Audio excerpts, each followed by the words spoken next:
Hello my friends. Today this is the card we're going to be making. It's a nature themed wedding card. Here are the supplies we're going to need. This is the card base. It's a top folding card in craft. These are some designer papers from the Simon Says Stamp July card kit. And then these are just some cardstock scraps that I had, some Stampin' Up! Colors. So this will create our scene. So I'm just going to freehand cut a hillside in this dark green color. I believe it's artichoke. And then I'm just going to adhere that to this blue, which I believe is Bashful Blue from Stampin' Up! These are just some old cardstock, like I said, from my stash.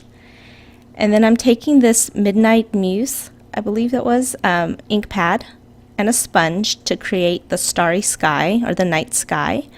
So I'm just going to use the sponge and leave some of the light blue in the middle there to get a nice scene of the night sky.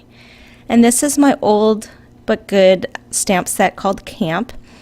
And I've used this many times and I've had it for years, so I'm so glad I got it.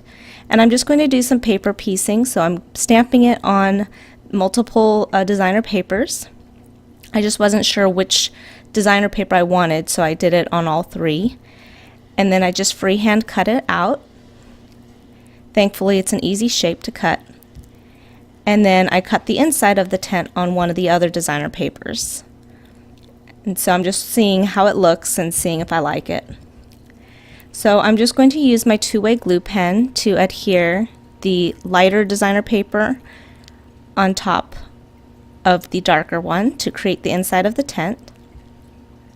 And I have some little wiggle room, so I just kind of use my thumb to position it correctly. So there's our tent. And then I'm using the tree from that same stamp set, and the O is artichoke ink from Stampin' Up! And I'm going to stamp it a little bit off the edge and then stamp it again to get a lighter color to make it look like it's distant in the background. So I stamped it there off a little bit and then stamped it on my project. So stamped it once and then stamp again to get a lighter tree. So there we go, two stamping there. So I'm just positioning and seeing how many trees I want to add. And there's our scene. Then I wanted to add some stars. I'm using this stencil from Heidi Swap. And I'm going to use some old tools here, my Versamarker and my heat and stick powder and some glitter, which are things I haven't used in a long time. So I'm going to take my embossing buddy first and rub it all over to make sure my heat and stick powder won't stick where I don't want it. And I'm using my Versamarker to draw out some random small stars. Now the Versamarker is just a clear sticky ink, and this will allow the heat and stick powder to stick to those stars that I traced using the stencil. And then the heat and stick powder is like an embossing powder, just that when you heat it, it becomes sticky. And then I can just now pour my glitter on top of it, and then the glitter will stick to those embossed stars, as you can see here. And then I just heat it one more time to set it, and now those stars are glittery without having to have a glitter embossing powder. So there you can see my starry sky. And then I had a little fixing I had to do on that first tree. I'm using my blender pen to fill in that little gap between the cardstock and the tree. So I'm just using my marker and the ink pad there to fill it in.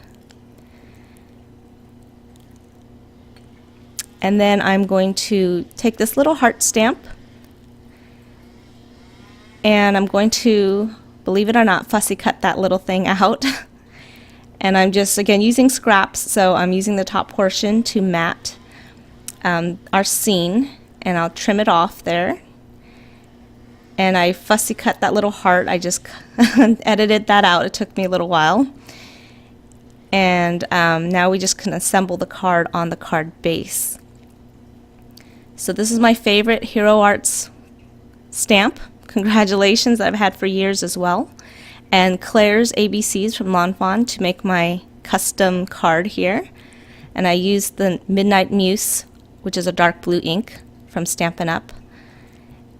And then now I'm using my two-way glue pen again to stick down this little tiny heart atop the tent. And the tent, I used some dimensional adhesive to stick that down.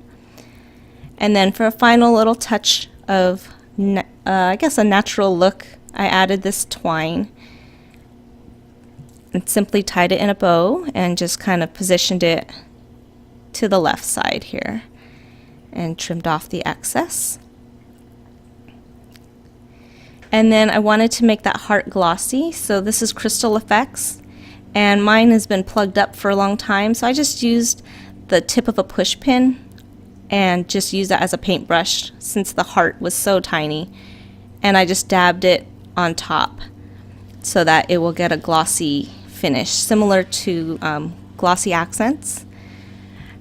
And that finishes this card custom to the theme of the wedding for my dear cousins. So thank you so much for watching. I hope you enjoyed this tutorial, and I'll see you next time. Bye.